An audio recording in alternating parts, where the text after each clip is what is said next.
സാമൂഹ്യ സേവന രംഗത്ത് എനിക്ക് നിരവധി കാര്യങ്ങൾ, നിരവധി സഹായങ്ങൾ, നിരവധി നല്ല കാര്യങ്ങൾ നമ്മുടെ സമൂഹത്തിന് വേണ്ടി, പ്രത്യേകിച്ച് പാവപ്പെട്ടവർക്ക് വേണ്ടി ചെയ്യുവാൻ എനിക്ക് സാധിച്ചിട്ടുണ്ട്. അതിന് ദൈവത്തിന് സ്തുതി പറയുകയാണ്. 1951 കറുകുറ്റി പഞ്ചായത്തിലെ എടക്കുന്ന് ഗ്രാമത്തിലാണ് ഞാൻ ജനിച്ചത്. എൻ്റെ വീട്ടിൽ 10 മക്കളിൽ 7ാമത്തെ ആളാണ് ഞാൻ. 20ാമത്തെ വയസ്സിൽ കറുകുറ്റിപ്പള്ളി എടക്കുന്ന് ദേവാലയത്തിൽ, സെന്റ് ആന്റണീസ് ദേവാലയത്തിൽ, അവിടെയുള്ള വിൻസെന്റ് പോൾ സംഘടനയിൽ പ്രവർത്തിച്ചുകൊണ്ടാണ് എൻ്റെ സാമൂഹ്യ സേവനം തുടങ്ങിയത്.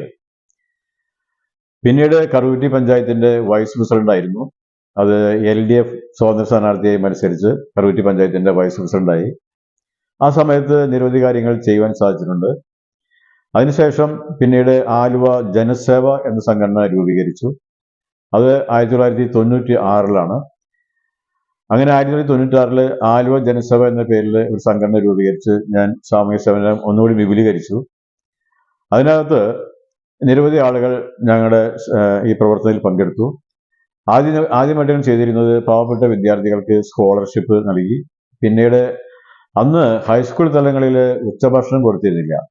അപ്പോൾ പാവപ്പെട്ട വിദ്യാർത്ഥികൾ, അന്ന് ഗവൺമെന്റ് സ്കൂളിലൊക്കെ പഠിക്കുന്ന വിദ്യാർത്ഥികൾ പട്ടിണി ഇരുന്നാണ് പഠിക്കുന്നത്. ആ കഥ ടീച്ചർമാരൊക്കെ പറഞ്ഞപ്പോൾ ഞങ്ങൾ ഈ പ്രൊജക്ട് സൗജന്യ ഉച്ചഭക്ഷണ പദ്ധതി, ജനസേവ സൗജന്യ ഉച്ചഭക്ഷണ പദ്ധതി ആരംഭിച്ചു. അങ്ങനെ സ്കൂളുകൾ തലത്തിൽ ഏകദേശം 5 സ്കൂളുകളിൽ നമ്മൾ ആ സംരംഭം നടത്തിയിരുന്നു. അതോടുകൂടി ജനങ്ങൾ, ഒത്തിരി പേര് ജനസേവയെ അറിഞ്ഞുകൊണ്ട് ഞങ്ങൾക്ക് സഹായങ്ങൾ നൽകിക്കൊണ്ട് വന്നു. അപ്പോഴാണ് എൻ്റെ മനസ്സിലുണ്ടായിരുന്നത് സാമൂഹ്യ സേവന രംഗത്ത് ഒന്നുകൂടിയും ചില വലിയ കാര്യങ്ങൾ ചെയ്യാനുണ്ടായിരുന്നു.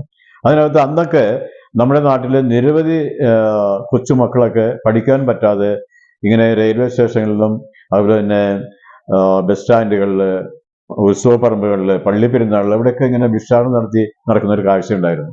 അപ്പോൾ ആ കുട്ടികളൊക്കെ ഭിക്ഷാടക സംഘത്തിൽപ്പെട്ടവരാണ്. അവർക്ക് പഠിക്കാൻ പറ്റാതെ പുഴുക്കളെ പോലെയാണ് അവർ ഇങ്ങനെ നടന്നിരുന്നത്. ശരീരമാകലം പൊള്ളലേറ്റ കൊച്ചുമക്കളാണ് അവരൊക്കെ. അപ്പോൾ അവരൊക്കെ രക്ഷിക്കുന്നതിന് വേണ്ടി ആരും തന്നെ അന്ന് ശബ്ദമുയർത്തുന്നില്ല, ഒന്നും ചെയ്യുന്നില്ല. ഇവിടുത്തെ ഓർഫനേജുകൾ ആരും തന്നെ ഈ മക്കളെ എടുക്കുന്നത് കണ്ടില്ല. അപ്പോഴാണ് എൻ്റെ മനസ്സിൽ തോന്നിയത്, ഇങ്ങനെയുള്ള കുട്ടികൾക്ക് ഒരു സ്ഥാപനം തുടങ്ങണം.